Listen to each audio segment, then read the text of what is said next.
Hello everybody. The 10 and 10 is coming to you straight out of my kitchen this week, okay? So I find over and over, I'm talking to my clients about finding the most convenient places to do their movement, their exercises, and who doesn't spend time in the kitchen? If you don't, we don't want to hear about it because most of us spend time in the kitchen, right? All right, so we're just gonna get started. We're gonna get rolling right away with this. All right, next one, we're gonna stand sideways to the counter, okay? So what I'm gonna do is, wait, there's something happening on my phone. Oh no, I guess it's good. Okay, so I'm gonna stand sideways to the counter and I'm going to just step with the foot that's closest to the counter and reach right up in the air, step back and reach down. So reach right up, step back and reach right down. So I'm taking kind of a lunge step. And I can really get into it because I'm hanging onto the counter. So I don't have to really worry too much about my balance when I do it that way. Just so you don't have to see my backside, I'm just gonna hang on to my, what do you call it? The island here, okay? So you're just doing the other side. So the arm that I'm reaching up with, that foot is staying still. So that when I get up there, I'm just getting a nice long stretch through that whole stance leg side. And man, that feels good.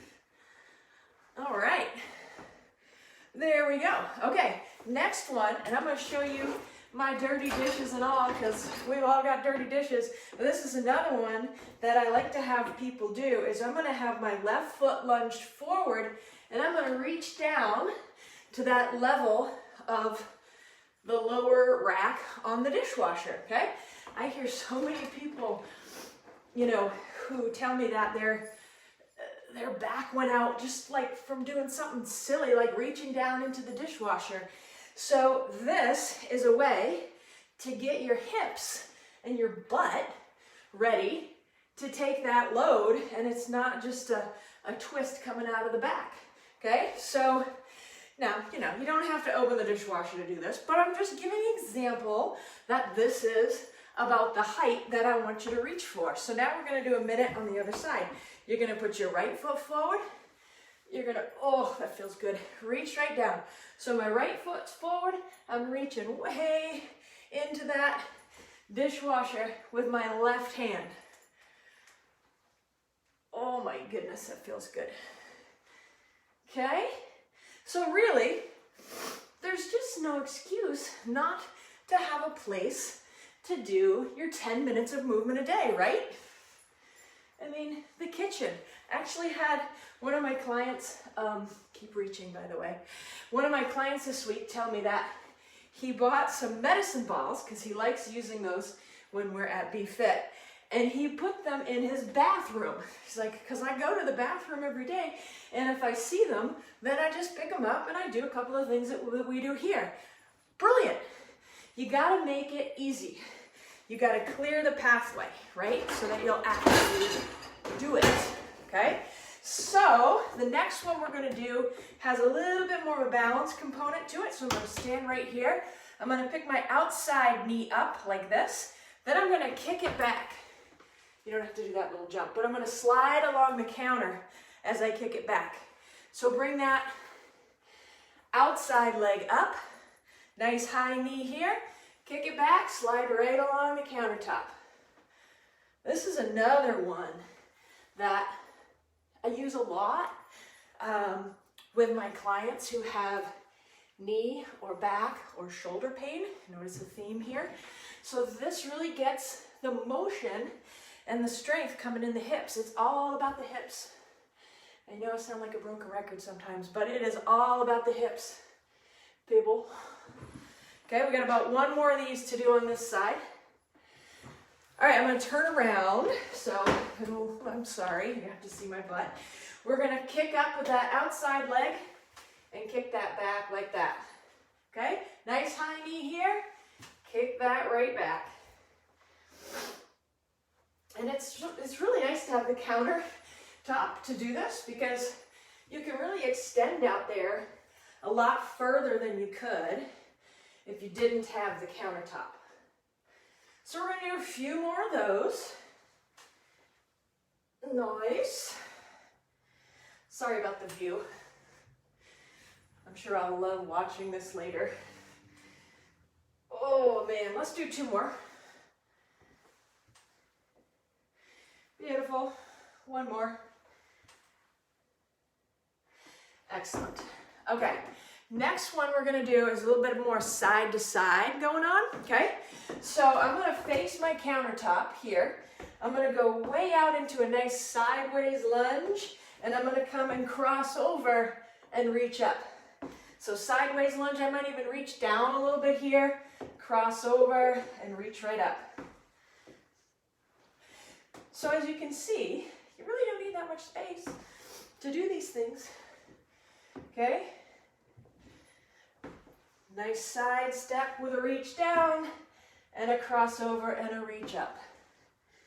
I'm going to look at my timer here. We're going to do a few more of those on this side. And I don't think you can see my legs here. My right leg that's staying still, that knee is just staying straight this whole time. It's this one that's getting the bend, the left one, and then I'm just reaching right up overhead. All right, we're going to do the same thing on the other side. So I'm going to take my right foot now, go off to the side, then come up and over as I cross that foot over. Nice big side step, cross over and reach up. So again, with the countertop here, it just gives you a little extra balance point so you can get right into all these movements and just get them done when you're in the kitchen. Okay, we're going to do a few more of these here. When I'm done with this one, we're going to go ahead and do a few countertop push-ups. Okay, so we'll get ready to do that in just a second. I'm going to do 1 more of these. Good. Okay, so next one, let's just go ahead, adjust our clothing appropriately, okay? And we're going to stand as far back as you feel comfortable, all right? If you're new to this sort of movement, or you haven't done a push-up in a while, keep your feet close to the wall. If you want a little more challenge, take them back. But what we're doing here is you're keeping your body in a nice straight line, bringing that chest toward the countertop, and you got yourself a push-up. Okay? This is a great way to build up to push-ups down on the floor, or, quite frankly, these are pretty effective too. So there's something to be said for having some exercises that you don't have to get down on the floor for. Even though I do think that's important to be able to do, it's also important to have a little routine that you don't dread and that you're willing to do, and it's easy to find the time and the space to do it. So that's what these 10 and 10s really are all about. Okay? So for the last move here that we're gonna do, I'm gonna do about 30 seconds of a hip circle on each side. So another thing that I talk a lot with my clients about is that the hip is a ball and socket joint, okay? And we tend to wear through the same groove in our joints and not use all the real estate available to us, okay? Watch kids running around on a playground and think, how can I move a little bit more like them? So I'm just going over to the other side, taking these nice big knee circles here. And again, the countertop is just perfect because you just got a little something to hang on to and you don't have to worry about your safety. We'll do a couple more of these.